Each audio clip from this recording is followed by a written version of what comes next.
കിഴക്കൻ മേഖലയിൽ സ്ഥിതി ചെയ്യുന്ന പത്തനാപുരം.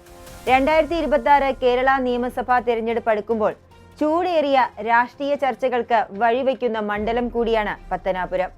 കേരള കോൺഗ്രസ് ബി നേതാവായ KB ഗണേഷ് കുമാറാണ് 2001 മുതൽ ഇവിടുത്തെ നിയമസഭാ സാമാജികൻ. ഇത്തവണത്തെ ഇടതുമുന്നണി സ്ഥാനാർത്ഥിയും അദ്ദേഹം തന്നെ.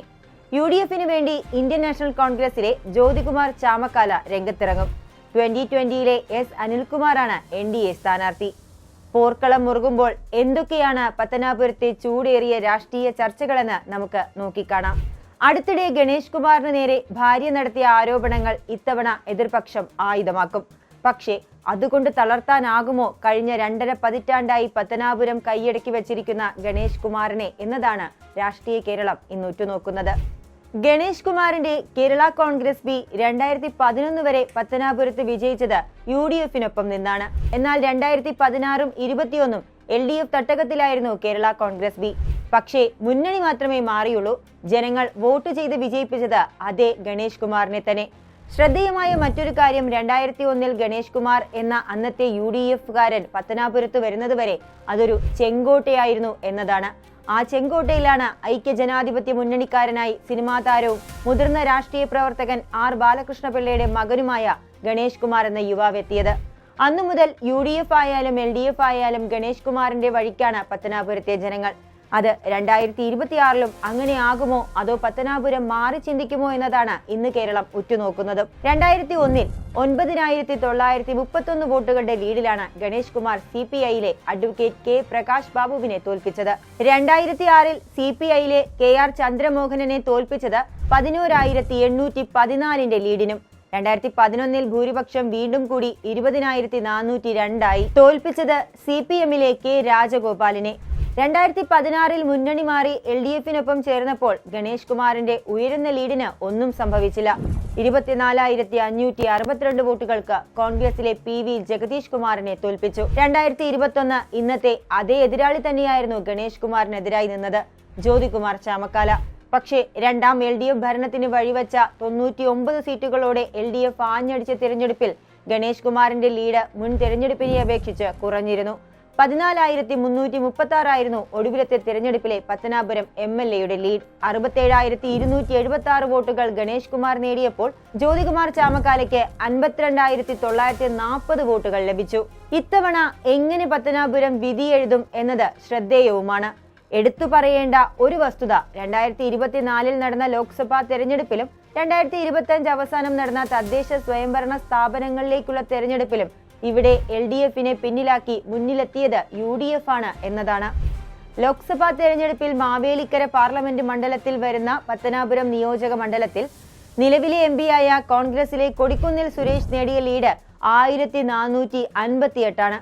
കൊടിക്കുന്നിൽ സുരേഷ് പത്തനാപുരം മണ്ഡലത്തിൽ നിന്ന് 50,601 വോട്ടുകൾ നേടിയപ്പോൾ LDF സ്ഥാനാർത്ഥി CPMലെ അരുൺകുമാർ നേടിയത് 49,143 വോട്ടുകളാണ്. 3 മാസം മുമ്പ് നടന്ന തദ്ദേശ തെരഞ്ഞെടുപ്പിലെ കണക്കുകൾ ഇതിലും ശ്രദ്ധേയമാണ്. 8 പഞ്ചായത്തുകളുള്ള പത്തനാപുരം നിയമസഭാ മണ്ഡലത്തിൽ 6 നേടിയത് UDF ആണ്. 2 മാത്രമാണ് LDFനൊപ്പം നിന്നത്. നിയോജക മണ്ഡലത്തിലെ ആകെ വോട്ടുകളിൽ 2,597 വോട്ടുകളുടെ ലീഡാണ് UDF അവിടെ കരസ്ഥമാക്കിയത്. അതായത് തദ്ദേശ തെരഞ്ഞെടുപ്പിൽ മികച്ച മുന്നേറ്റം തന്നെ ഇക്കുറി UDF നേടി എന്ന് വേണം പറയാൻ. കഴിഞ്ഞ 5 വർഷത്തെ തിരഞ്ഞെടുപ്പുകളുടെ ഗ്രാഫ് നോക്കിയാൽ LDFന്റെ നില താഴോട്ടും UDFന്റെ നില മെച്ചപ്പെടുത്തുന്ന കാഴ്ചയുമാണ് നമുക്ക് കാണാൻ സാധിക്കുന്നത്. ഈ സാഹചര്യത്തിൽ 6ാം ഊഴത്തിന് പത്തനാപുരത്ത് അംഗത്തിനിറങ്ങുന്ന ഗണേഷ് കുമാർ ഇതിനെല്ലാം അപ്പുറം അവിടെ സ്വാധീനമുണ്ടോ ഇല്ലയോ എന്നതാണ് ഇപ്പോൾ ഏറ്റവും കൗതുകത്തോടെ നാം നോക്കിക്കാണുന്നത്. അതേസമയം പ്രബലനായ എതിർ സ്ഥാനാർത്ഥിയെക്കുറിച്ച് കൂടി നമുക്ക് പറയേണ്ടതുണ്ട്. ജ്യോതികുമാർ ചാമക്കാല കേരളത്തിലെ ശക്തരായ കോൺഗ്രസ് നേതാക്കളിൽ ഒരാൾ. കോൺഗ്രസ് വക്താവ്, KPCC ജനറൽ സെക്രട്ടറി എന്നീ നിലകളിൽ ശ്രദ്ധേയൻ. എടുത്തു പറയേണ്ട കാര്യം എന്താണെന്നാൽ 2021 14,336 വോട്ടുകളുടെ വ്യത്യാസത്തിൽ ഇദ്ദേഹം ഗണേഷ് കുമാറുമായി തോറ്റെങ്കിലും പിന്നീട് ഇക്കാലമത്രയും പത്തനാപുരത്തെ ഇളക്കിമറിച്ച പ്രവർത്തനമാണ് അദ്ദേഹം അവിടെ കാഴ്ചവെച്ചത്. മണ്ഡലത്തിലെ സ്ഥിര സാന്നിധ്യമായി പത്തനാപുരം നിവാസികളുടെ പ്രശ്നങ്ങളിൽ ഇടപെട്ട് അദ്ദേഹത്തിന്റെ പ്രവർത്തനവും ഗണേഷ് കുമാറിന്റെ വിജയ സാധ്യതകൾക്ക് മങ്ങലേൽപ്പിക്കുമെന്ന കാര്യവും ശ്രദ്ധേയമാണ്. തന്റെ കുടുംബം തകർത്തത് ഉമ്മൻചാണ്ടിയാണെന്നുള്ള ഗണേഷ് കുമാറിന്റെ അനാവശ്യ സ്റ്റേറ്റ്മെന്റ് പത്തനാപുരത്തെ ജനങ്ങൾക്കിടയിൽ ഗണേഷ് കുമാറിനോട് ഒരു അതൃപ്തി ഉണ്ടാക്കിയിട്ടുണ്ട്. ഈ കാരണവും UDFന്റെ പ്രതീക്ഷകൾക്ക് ശക്തി പകരുന്നുണ്ട്. അതിനോടൊപ്പം മറിയ ഉമ്മൻ ജ്യോതികുമാർ ചാമക്കാലയ്ക്ക് വേണ്ടി പ്രചാരണത്തിനിറങ്ങിയതും ശ്രദ്ധേയമാണ്. അവർ ഈ നിയമസഭാ തിരഞ്ഞെടുപ്പിൽ UDF-ന് വേണ്ടി പ്രചാരണത്തിനിറങ്ങുന്ന ആദ്യ മണ്ഡലമാണ് പത്തനാപുരം.